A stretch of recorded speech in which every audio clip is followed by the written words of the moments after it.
The 2023 Seminoles set records, and the 2024 team also setting records. Wow, what a turnaround in the wrong direction. We all know what's happened to Florida State football, but we'll get a little insight tonight here at the Voice of College Football. Appreciate you being here. As always, leave those comments and questions, and don't let your anger over the games get in the way of some good discussion there in the chat, and a possible super chat or two we would appreciate. But here we are. Got Georgitis, of course, from the Renegade Report. That is your stop for Florida State football coverage as we move through 2024. George, considering everything, how you doing? Oh, man. Healthy, doing great. All the animals are healthy. Family's pretty healthy.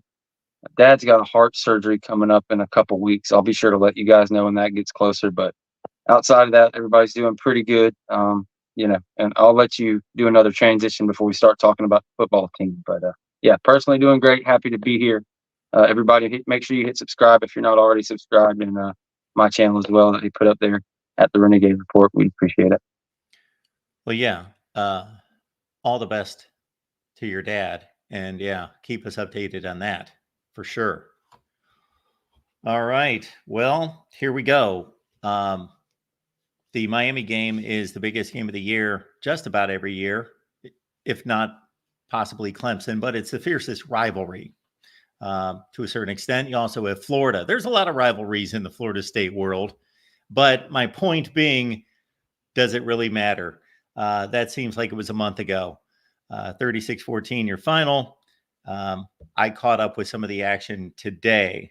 So that not meaning too much, although certainly if there was anything in that game, George, that stood out to you beyond the obvious that there is a mile between these teams right now, and they lost by about the same score that Vegas said that it would, and that we all anticipated. I'll leave you to set up anything in regards to, before we move on to some more broad topics concerning the program, to anything regarding Saturday night's game that stood out to you. Yeah, man. Great question. When you're 1-7, and this is what I think your fourth loss in a row, whatever it is, there's not going to be a ton of good. What did you learn? Is there anything you could take away from it? Yeah, a lot. It really kind of, unfortunately, another one of these games kind of played out kind of how I predicted it to, unfortunately. Adam Fuller runs his two deep safety. Defense has a whole lot of 4 to 6 man boxes. Whether he's got 7 guys covering or, a spot, it's just like. And what that does is it basically told Cam Ward, like, daring him to throw it all day. Like, we dare you to throw it because the run's wide open. The DBs did their job, played amazing. And to Cam Ward's credit, and kind of why I said it went how I imagined it, if FSU was going to have a chance in this game, they were going to need some of that old Cam Ward to pop up, where he just throws into triple coverage for no reason to get his stats up or whatever. A lot of you saw that at Washington State. And it's one of the things I was wrong about in the preseason. I didn't think he was a great match at Miami because of Mario's history of taking it out of the quarterback's hands. You'll have a first-round pick, and he'll only throw it 10, 15 times a game. And yeah, I thought he showed a lot of discipline. But at the same time, you can take away that, yeah, the Florida State can come with a defensive plan and pretty much execute it. You gave up a bunch of big running plays, but they took Cam Ward away. It was the worst game of the year, I think, by far. Like, it's not even close. They did not let him beat them. And even the big runs they gave up at all the different turns of the game, Florida State was in it. It was 14-7. Didn't into the third quarter, got away, but it was the same thing that you've seen all year, and that the offense just cannot do its part. It can't get its scores. I mean, if the offense could have scored 17 points in this game, this legit chance of winning the game. And the problem with playing the type of defense that Adam Fuller plays, and not saying it's the wrong thing to do. I don't know if it's the exact right thing to do for who he has or not. But the issue is, if you can't ever stop the run and they can just keep pounding it up the gut and your offense can't ever reply, there's just no reason for these teams to pass it. You saw it. You've seen it all year long. Started at Georgia Tech, obviously, but against Duke, they pretty much just said, we're not going to throw it at all. They did some punt drives. Even when we put 8 guys in the box, they were still, calling ISO on 2 or 3 of those Duke drives. And it was the same thing in the Miami game. The announcers were criticizing Cristobal for not going for 4th downs and kicking field goals, but he just wasn't worried about us scoring, and just was going to keep ticking off those field goals. And the reverse, when Mike Norvell's in field goal position, he's trying to make something that'll just send an electrocution through this team and just get them on track with these 4th down conversions and things of that nature. Where, if I had to critique of somebody on the side, I would say just take the field goal, take every crumb and just let one thing go right. Instead of field goal turns into, it feels like a turnover. It is technically a turnover, but you know what I'm getting at here. And it's the same thing, my consistent opinion about the running back rotation. Another time happens in this game. I feel like I get you see NFL teams do it. You did it in the past with Trey Benson and Toafili and all these things, but why do you have to have 4 running backs touch the ball on every drive? Like, if you want to have 4 running backs touch the ball in the game, sure, whatever the case may be. But and James Coleman put up a play, a still of a player. He sent it to me in Messenger of a play where Keziah Holmes, it was blocked up perfectly. There was an 8-meter hole he could have took and ran for a touchdown. It ended up being like a 1-yard loss or something like that. But my issue is, like, why not lean on your senior running back in Lawrence Toafili? And he had like 6, 7 carries, whatever the case may be. You go in there, you get a couple good plays, and they take them out. So, but yeah, other than that, I don't think it's pretty much the same FSU team you've seen all year. Shout out to Daryl Jackson for playing his best game of his career against the former team Miami, the first player I think ever to lose to Florida State and Miami in the rivalry. So he holds that distinction. The defensive backs deserve a shout out. Azaria Thomas continues to get better and better as the year goes on. I find myself saying after every game, like, man, AZ's locked down. They never look his way, but I wish he could be more aggressive in tackling, or just, be a little bit more proactive. He kind of has that NFL cover guy attitude. But then when you look at the stat sheet, he's got 87 snaps, 83 snaps, and the next highest DB on the thing is like 60, 62 snaps, something like that. 50, then it drops down to 30. So yeah, our guy Azaria Thomas, he's starting to live up to some of that hype, and we got to see him be a 2nd round, 3rd round DB. That's where we go. If he really has a great end of the quarter of the season, maybe he could live up to those 1st round expectations. Yeah, when it comes to Florida State football, I'm watching the games, the better games, as you might imagine. I'm watching a lot less this season as I did last year, of course, as I try to watch the best games in the country and the best teams. But ever since he stepped on campus, Lawrence Toafili has been a guy that, and again, you could provide so much more insight. Seems like all he does is produce. And he's had one of the best yards per carry averages in the country before this year. And he seems to be used not sparingly, but of course you can understand in the run game with Trey Benson. Sparingly in the run game. He's on the field for 50 snaps, but he got 6 carries at running back. That is sparing for your redshirt senior, or maybe he's just a true senior. I always confuse that. But, like, I get he only had 10 carries for his crazy ACC title game where it was 10 carries for 130-something yards. But, like, that's your perfect picture, is him catching 10 passes and 10 runs. I get that. But this whole season has crashed on its head. You can find consistency nowhere. Offensive line, wide receiver, tight end. I don't understand when you start a drive with like 2 first downs off of Toafili's back. He's off the field for like 2 drives after that. I just, for the life of me, it goes boom, he's off the field, then Keziah comes out, and then Sam Singleton comes out, and then they put in Micah Hyde-Danzy in a critical 3rd down situation. So, I'm not one of these guys. I hate bashing on the team, and there's only so much you can change. Like, really, there's problems at every position unit. If it's not the offense, it's the defense. They had 3 or 4 penalties, 2 of them, 12 men on the field, that were just egregious. But yeah, something that stands out to me that I don't understand what's going on with the reasoning for not wanting to run Toafili. I think he should get 15 to 20 carries a game running the ball, attempts to run, because it's a pulpit. Everybody that's listened to me knows that. I'll try to cut that off and address other parts of it, but But yeah, that was another thing that stood out to me, and the announcers are saying it the whole time too.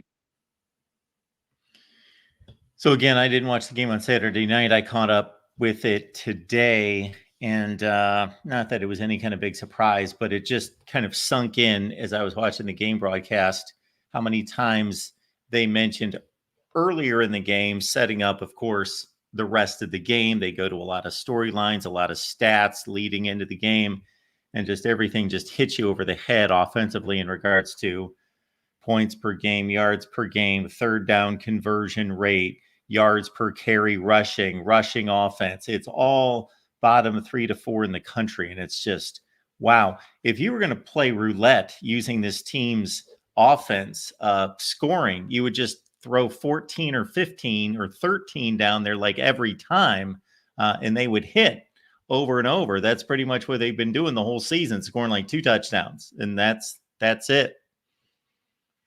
The offense, that, like, how do you get to 1-7? People ask that, like, not the defense or the special teams. Like, those are at worst 7-6, 8-4 units.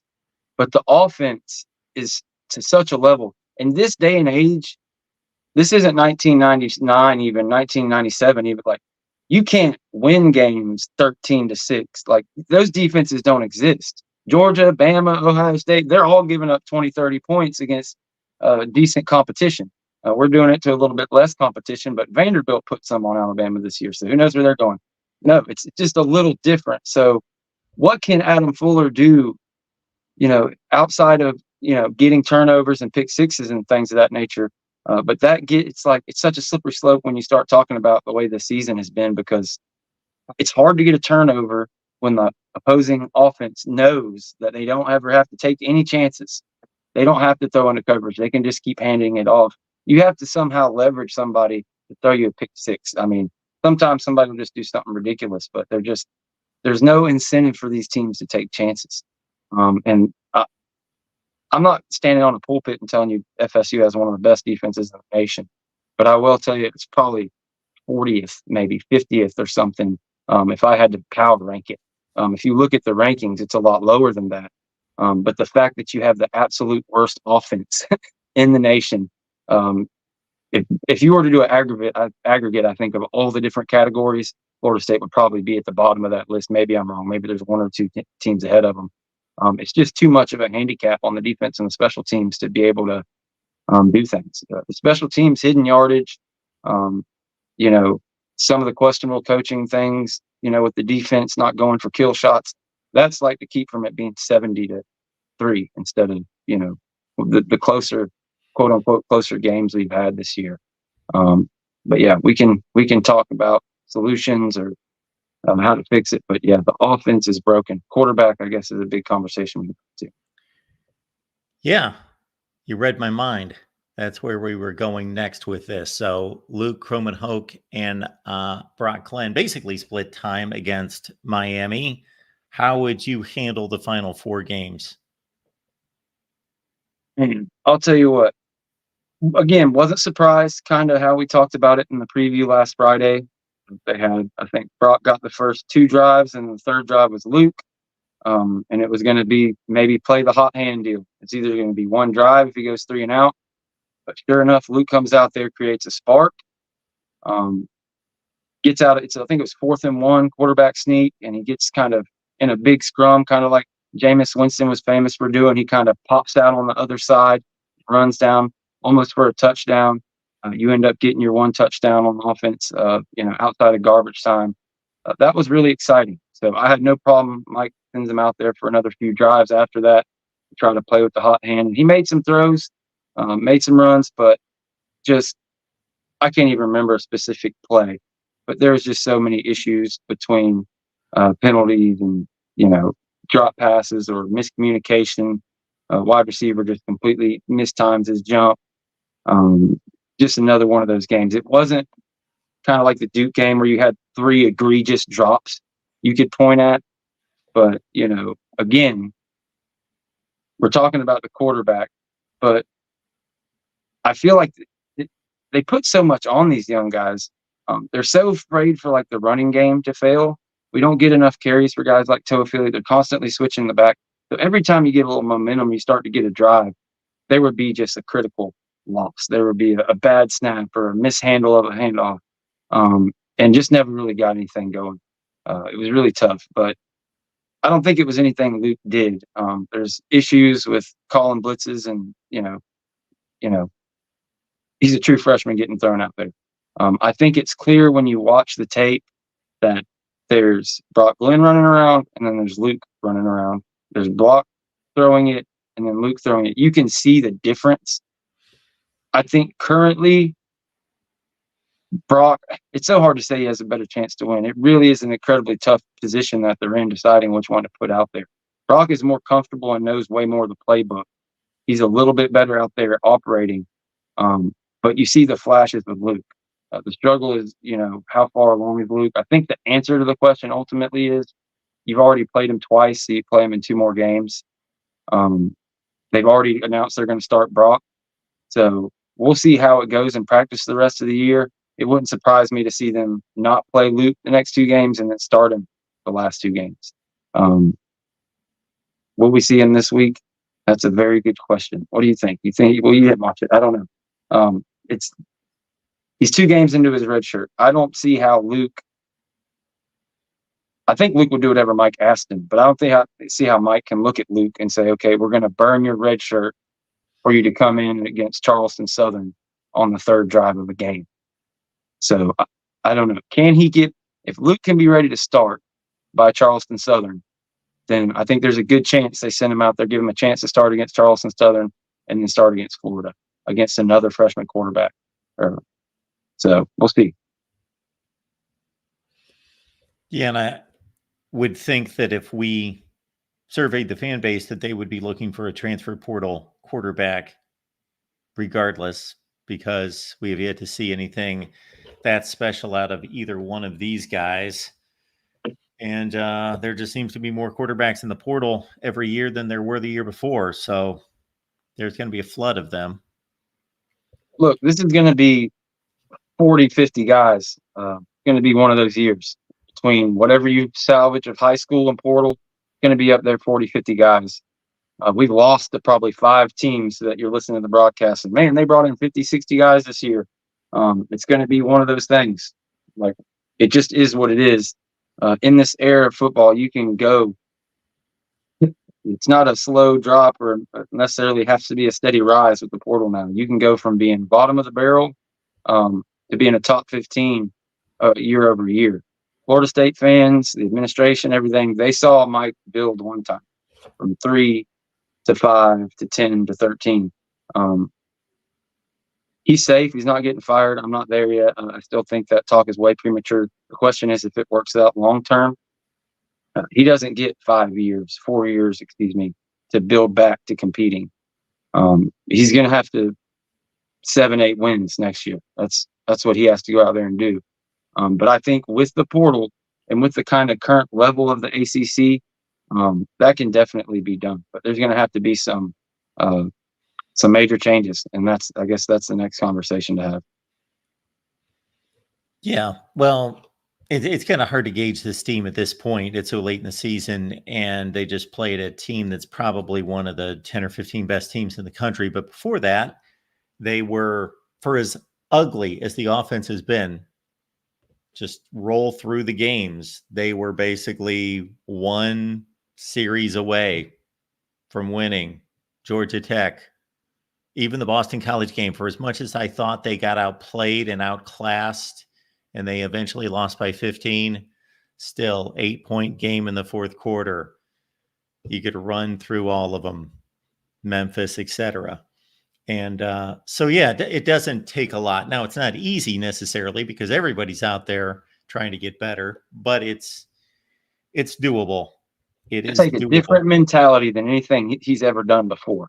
It's going to have to be different. They took a building brick by brick, and something I've said 100 times, like, people act like you're comparing one portal class to another. No. Florida State in the draft, in the way of 9 players, lost the fruits of 5 portal recruiting classes. 1 before Mike even got there, and then the 4 preceding that, 20, 21, 22, 23. And it wasn't I'm not saying that in hyperbole. You literally had one or two out of every class. You only had Jermaine Johnson and maybe one other guy that I'm missing that left early. The rest of the guys, it was all, Jerry and Jones, Fabian Lovett, guys that were 3-4 year players. Jordan Travis, obviously, a 5 year player. And they all left riding the top of that 13-0 season, top of their draft stock. It was going to be that you can't blame them for what they did. But those guys left, and there was a little bit of, hubris shown on folks like myself, the coaching staff, obviously, all the way around. But it's like we were all looking at it. You can make the arguments on paper on the recruiting rankings. You got 13,000 snaps coming on offensive line, but you don't know. Some folks get to see practice. Some folks get to hear about it. You get to hear what Mike Norvell and the coaching staff and the people that you trust that are there tell you. And you were hearing strongest, fastest team. And yeah, hopes were great. You thought maybe it could drop to a 7-8-1 team, but you're the favorites going into the year to win the ACC. So it's damning the level of misevaluation and just there's obviously, at the very least, I always forget this damn word. When you win and you get nonchalant with your preparation, there's a word I'm looking for there. Complacency. Once complacency sets in, it's a real problem. And just whether it was something that had to do with the snub or whatever, this team just all they were riding on, the recruiting staff and the coaching staff, was everything they built up on selling the program, climb, all that. You had, you were working on a top 5 possible class. At the time, I think you had like 13 commits and they were all blue chips, 2 or 3 5-stars. Everything was going great leading into the season. But now you've lost all of that. The extreme of this, it's just gone. So knowing the coaching staff, especially we'll stick to the offensive side, knowing that those guys aren't go-get-it recruiters, they're supposed to be quote-unquote developers and relationship sellers. And again, I don't even have to say names, but like you lost all 3 of your top wide receivers. You just lost your top tight end the other day. Like the writing is on the wall. So you just kind of look at the recruiting class and where the commits stick and where they're disappearing. Those guys know it, and they're still out there coaching wide receivers every week, tight ends every week, whoever the case may be that you think is going to leave, whether it's D-line or linebacker, et cetera, et cetera. You can name them all. Everybody's up for evaluation after this season. Before I forget, one of the questions a lot of people talk about is like, man, this don't even seem like the same Mike Norvell out here on the field in the press conferences. It's just not him. Well, I think part of that is his loyalty to his friends, wanting to be the bigger person. I think his gray hair and all his issues, and not playing the blame game here. Obviously, everything eventually comes on it, falls back on him. He's wearing the crown. So that's who takes the responsibility for it. I think he's extremely hurt by how this coaching staff and the players, the whole team kind of let him down, but he's not going to go on a press conference and say, well, Adam Fuller just can't get 11 freaking guys on the field. We've got all this going on and he can't even make sure 11 guys are on the field, or, whatever the case may be.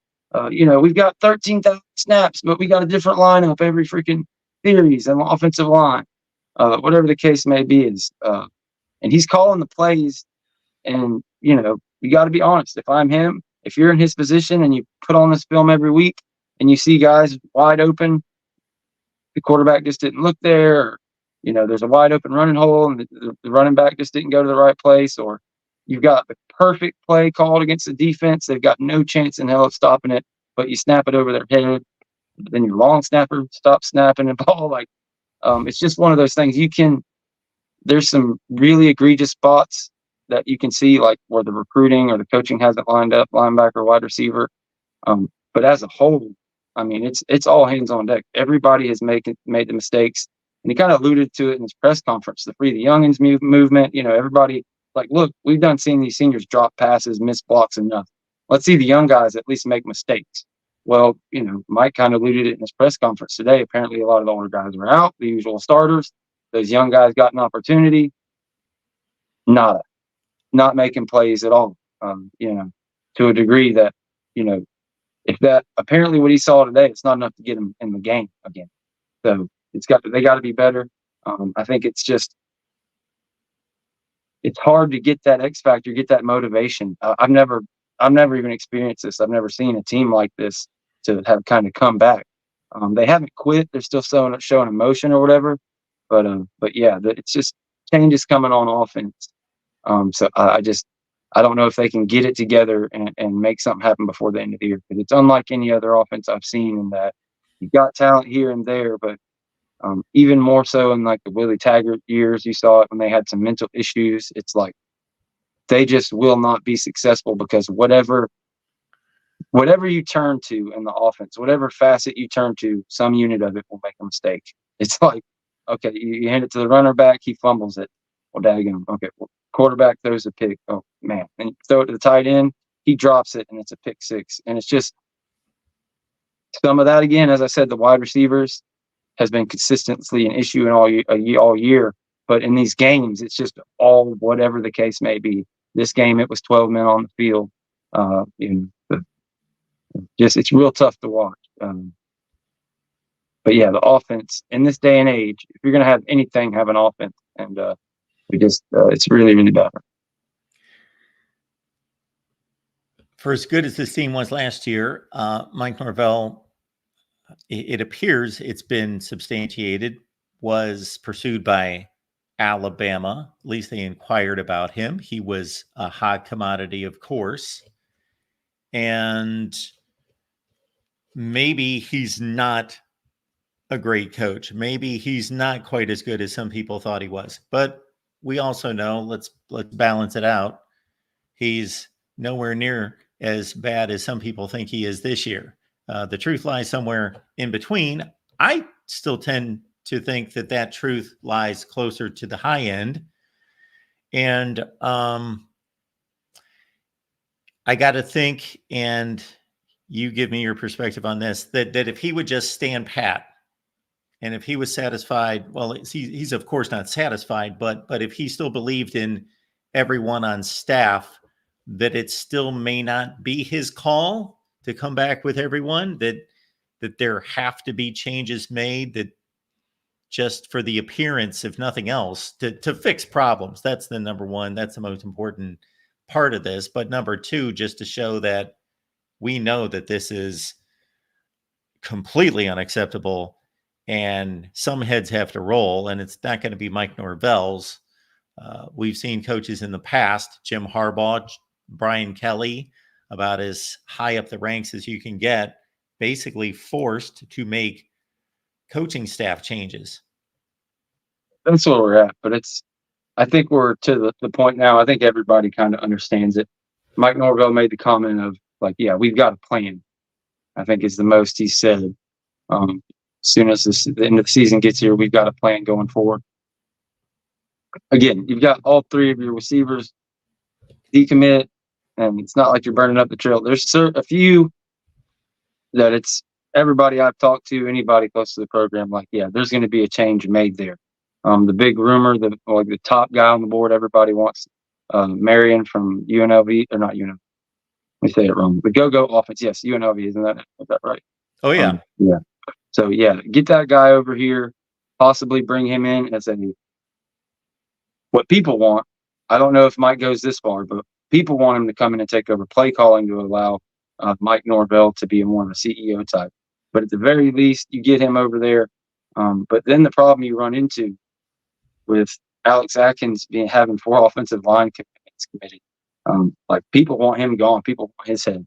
Like I do think Mike will fight to maybe keep him, but maybe in a lesser role or as the run game coordinator. Marion comes in, offensive coordinator / pass coordinator, something there. But I've said it several times before. I think 4 or 5 changes at least have to happen in the staff. I didn't think Adam Fuller would go. I thought Adam Fuller would be safe and they'd be able to, keep Surtain, keep Papucci's in some degree, maybe not necessarily as DN's coach, maybe move him just to special teams coach and maybe kind of can help with the D-line, get another D-line coach in there. But, with some of the issues and stuff, it's hard to say. That's going to be what's going to be, are they going to go all the way? Are they going to drop a defensive coordinator and bring somebody in just for the pure fact of we need to get a guy in here, a D coordinator who can recruit at the next level out of high school and the portal. So yeah, I would put that on the table. But I don't think you see him do a complete overhaul. But there are several changes that have to be made. But yeah, put me in the camp of, here's my issue with Mike Norvell calling the plays. I've admitted that the plays are there to be made. A lot of the plays that he calls are just the same as it has been since he's here. They're just not, the playmakers just aren't on the field, and the ones that aren't making the plays. Not saying Mike Norvell can't call the plays, isn't brilliant at calling the plays. But here's what I'm saying. And he made the comment when people are asking him about this the other day. Well, he says, "Well, I just want to help the team the best I can, and I feel like, at this point and until it don't, that me calling the plays does that and helps the team." Well, maybe so, but what it does is it limits who you can go hire, because the pool of guys who are at the level of offensive coordinator at Florida State aren't wanting to come here to do that. And Jimbo had the same problem his whole career. We saw the path it took him down. You had, coordinators like I can't even remember his name, James Coley, where it's like, that's no offensive coordinator. Eventually he went to Miami. He did a few things. I'm not even sure where he's at now. He bounced around. But no, Jimbo never had a true offensive coordinator. He always had a quarterbacks coach or tight ends coach or assistant head coach type deal. That's just how he rolled. And I thought Atkins was a legit head coach candidate, could possibly take over the play calling from Norvell one day. But I feel like maybe that promotion, when Kenny leaves, maybe that stunted his development as a recruiter and an offensive line coach. Took on too much responsibility. We're ultimately seeing the fruits of that. That's why I'm willing, if he takes a demotion or whatever, like, I would be fine with that. I wouldn't be opposed to that or whatever. But yeah, at this point, you're gonna be able to get somebody in here that can be a truly, game changer in recruiting and all that stuff. It's got to come with that go offense or whatever the other thing is. It can't be, just to come in and run the Mike Norvell offense. So we'll see. I watched UNLV play some of that game against Boise State the other night. I can't necessarily say that I saw enough or was paying enough close attention to be able to rate, rank, or distinguish that offense from any other offense in the country. It seemed pretty standard to me. But again, probably I don't know what the metrics are in terms of tempo or anything else. Yeah, that's a tough game. You go up against a team that averages like 400 yards rushing or whatever it is. Like, yeah, go watch some. If you watch some of the tape of earlier in the year, I promise you'll immediately notice it and appreciate it. They do all kinds of fun stuff in the run game and passing game. But yeah, I haven't watched a ton of it. I'm not as excited about it as some of my other folks are, just because I'm so hesitant, because like I've seen this so many times through the rumors before the end of the season, and then conference championship weekend happens, or not even that, rivalry weekend happens, and all of a sudden 10 people you never thought were even going to be on the list are available, and this guy was already set up over here. So it would be really nice if they could go grab Marion, go grab this or that coach on either side of the ball, and be done. But it's been messy more than, if you're going to give a knock to Mike Norvell, when he got here, he didn't get the staff he wanted. He got a lot of second and third choices along the board, and you moved on from a couple of them, but the rest of them are still here, or holdovers from Jimbo Fisher's staff or Taggart staff. So yeah, that, to answer your question, it's 100% time for that clean slate, wipe out, make some changes at coordinator, because I think he can, just like Jim, just like Brian did, as to what level. But you're just not a great coach through all these levels, and even at Florida State, and just forget how to coach overnight. You were wrong. It's like, with this, it's basically a salary cap, except for there was no cap on it. Call it 25 million. That's what 15 to 25 million. That's what the top teams played. And once you spent that money, once you go into the season, in this day and age, like, if you miss that evaluation, if you have injuries, whatever the case may be, you're stuck with the hand you're dealt. And that's just kind of how it goes. Like, who would have thought in a million years Vanderbilt would beat Alabama this year? You look across the board, like, the only undefeated team left is Pitt, and like, there's no the SEC's. There's a defeat in all the SEC teams, correct? Oregon, Pitt, Penn State, Indiana, and Indiana. So like, that's wild. If Indiana one loss, that's in the playoff. So, all these 1-loss, 2-loss ACC teams are going to be looking up at Indiana and some, 3-loss SEC teams, because everybody in the SEC is going to have 2 losses at the end of the year. It's like, it's a different time. It's crazy that FSU has to be the team that's on one extreme of it, like the worst case of all of them. We are definitely on the extreme side, the numbers, but teams all over the place have just completely changed from their mindset and what you see on the field from year over year. Texas A&M, all these different teams, SMU, like, look at all the trouble UCF had moving into the Big 12, which is half G5 teams. What SMU has done in the ACC, as good as it is for SMU, it's terrible for the ACC, especially with FSU being down. Like, here's something we talked about in the offseason: the Power 2, is it a Power 3, is it a Power 4? How many views and this and that with the Big 12? Is the Big 12 really? Is it better than the ACC? Is it? Man, that gap between the Big 10 and ACC, or Big 10, SEC, and the rest is huge now. And even, honestly, play on the field, I don't know if there's a giant chasm between the Big 12 and the ACC, but perception-wise in the rankings, there dang sure is. And even within the ACC, if you're not a name, if you're Pitt, I don't know. I haven't sat down and looked at Pitt's schedule, but I can tell you it can't be no easier than Miami's. And it's like, so it's just crazy. They're That's true. That's how does true. Pitt get in? They go undefeated. If they lose in the championship game, they got no hope. So it's like, wow.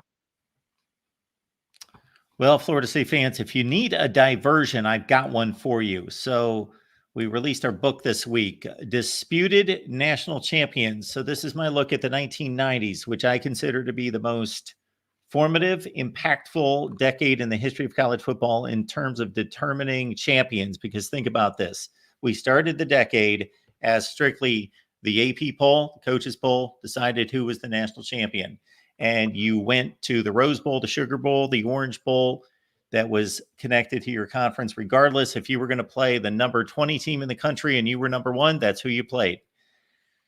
The Bowl Coalition was founded to make sure that number 1 and number 2 played, which was pretty effective to a certain extent, although the Pac-12 or the Pac-10 at the time, the Big Ten, did not want any part of it because they said our teams are going to the Rose Bowl. So that only did so much good. And then you had, of course, the BCS was introduced, which led to the playoff era of 4 teams, 12 teams, and who knows, 14 or 16 teams. So basically what we do here is we go through every season and we tell you these were the rankings. These were the scenarios, the situations, the major players. This is the way the season played out. This is why these particular teams went to these bowl games. This is how the postseason played out. This was the vote. Was it credible? Was it legitimate? Was it valid? Who was left out? Then we talk about what was the aftermath of the season. Was this the birth of a renaissance, the birth of a dynasty, or was this the last hurrah for somebody? Did this completely change the sport in any particular way? Then, this is not just a history book. This is a lot more than that. What we take each season and we move it into each era. And we take all those results and we place, let's say, 1990 into the BCS era to say, what would have happened? How would these results have been interpreted in the BCS era? What would the rankings have been? Into the 14 playoff, into the 12-team playoff, into the 14-team playoff. And obviously in 1990, none of these conferences had championship games. So we let you know who would have played in the conference championship games. And it's 1990 through 99.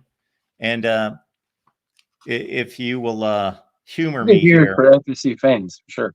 If you're an If you FSU will, fan, there's some good stuff in there for you. if you will humor me here, George, I'll play story time just here for a second. I'll read you one paragraph here. So this is the 1993 preseason, 1993 Florida State fans. So this should mean something to you. There's a ton of Florida State football in this, as you guys would imagine, because just about every season during this decade, they were right in the middle of it. So in 1976, a 47-year-old Bobby Bowden left behind a successful run, 42-25 at West Virginia, to take on the challenge of building a winner at Florida State. A few years prior to Miami's microwave dynasty, Bowden put the burner on high in Tallahassee by finding and developing diamonds in the rough, playing aggressive defense, and surprising opponents with an innovative pass-heavy offense. Over the next 15 years, Florida State football emerged as an elite power and entered the 1993 season with 6 consecutive top 5 finishes. Miami's meteoric rise coincided with FSU's rise to prominence. The Noles always came up short, however, while the program's fiercest rival reached the pinnacle of college football in 1983, 87, and 91. 1993 marked the third time Florida State was ranked preseason number 1 since 1987. Then, of course, we know what happened in 1993, and we take you through the whole season, how it played out, and so forth and so on. So we've left a link there in the chat. Check it out. Definitely one of the years that changed the way college football was played forever. With the way they decided to go with that offense with Charlie Ward, to spread it out and just throw it around. I think the old ball coach even alluded to being influenced, by that with the offense he ended up developing there at Florida. A lot of good football. I'm a '90s baby, so of course I'm nostalgic back to that era. I was 2 years old in '93, so I only saw it in clips and things of that nature. But I'm sure 1999 will be a fun read for a lot of folks my age, because that's it. That's the main demographic that's spending forth in America right now. We were all in elementary school or middle school, maybe in high school, when that game happened with Peter Warwick against Virginia Tech and Mike Vick. That's good stuff. So I'll have to read that chapter for sure. I was going to read you the opening to 1999, which of course highlights Florida State as the best team in the country. But I had written so much about Florida State before that. I focused the introduction to 1999 on Virginia Tech, because of course they came out of nowhere, had never done anything, and that was kind of their time to shine and jump on the national stage. All right, George. Something good. It's bad when we're 45 minutes into this show and we haven't even talked about North Carolina. So what would you love to see on Saturday besides just a W, just to say, whew, it's nice just to see this team win a game? But is there any players out there that should be around next year that you would like to see something out of? The young offensive line that get in, Jalen Early. They brought Jacob Rizzi in here, and gosh, man, my brain is not working today. I think he has another year. But yeah, the young guys on the offensive line is huge. You would like to see the young wide receivers as well. But more than anything short of a win isn't going to do much for anybody. If you could get a win, then all of a sudden you can beat Charleston Southern. Like you could have a winning last month of the season. That would be something. That would be something to give a little hope for the young people. But no, I've already outlined like the things I would like to see more. I would like to see a strong rotation in the running back field. I would like to see them just hand it off to Toafili more. I would like to see the Wildcat with him. That's another thing I didn't mention earlier. They ran the Wildcat a couple of times in this thing, and they snapped it to Chicago Douglas. Like, man, you finally bring out the Wildcat, and you still won't snap it to Toafili. He's either injured or something. I don't keep going back to that, but yeah, North Carolina. Jen always says that Mac Brown is secretly an agent for Florida State. He'll never beat Florida State and stuff. We talked about that the past couple of years. Not so sure now, but I will say if the offense, we're going to find some momentum and get on a run, maybe get some running plays to work and then stick with that, get some legitimate momentum building to happen, that'd be great. Maybe of all the defenses, UNC is the one that gives you a chance to get on track, be a get on track game, but it's hard to predict it. So we talked about Luke. That's like, I'd like to sit here and say, yeah, the number one guy I'm looking for is when Luke gets in there, how much more the playbook he's picked up, kind of see his growth every week. But again, with that red shirt hanging in the air, he's already played 2 games. I don't know if they play him. I don't like. If they burn the red shirt, I would be surprised, but yeah. Folks, the Amazon link's in the description section of all the videos, including this one. Use the Amazon link. It's completely transparent. So you help out the channel, and it does absolutely nothing to your purchase. It's completely transparent. Doesn't cost you a penny. You still keep all your records with Amazon. The Renegade Report. What's going on over there? Of course, we're going to pull up the Twitter/X handle. So follow the Renegade Report right there. And of course, right here on YouTube. That's right, man. Well, you see Jen and Tiny Hat there next to me. They got the roast. They do the Renegade Roast every Monday at 8:30. We usually we do Tuesdays, Fridays, and Sundays. Off season, during the season, we usually don't do that Sunday show because we do an instant reaction. As you all know, right here at the Post, at the Voice of College Football, we got the roast on Mondays. But yeah, with the season kind of being where it's at, similar to the kind of issues Mike Norvell's having in these press conferences and things like, there's only so much to be said, and we're not one to just okay, well, we got to fill time, so we're going to think of a new way to crap on our team. So really excited to get through this thing. Who knows? Maybe we'll have some positives. Still hoping for wins, but once we get through the season, all heck's going to break loose. The coaching search is going to be insane. The portal hunt. So yeah, we'll get tuned up and doing a ton of content. We're not running away. It just we're just not going to do 6 shows a week just to crap on the team. I think we all know at this point it is what it is. You've got a lame duck situation going on in the coaching staff at this point, and it's going to get worse before it gets better. I've said that a lot. Fortunately, it's just where the Noles are at. Folks, we appreciate you being here. And again, it's the Renegade Report right here on YouTube. It's a click away. Check out George and the rest of the crew right there. We'll be back next Wednesday at 6 p.m. Eastern time. George is here after the ball game against North Carolina. We're off to talk some Miami football, so join us there. George, we don't have a show without you. Appreciate you being here, man. Absolutely, man. Go Noles. And hopefully we can give a beat down to North Carolina and come on here and shock the world Saturday night.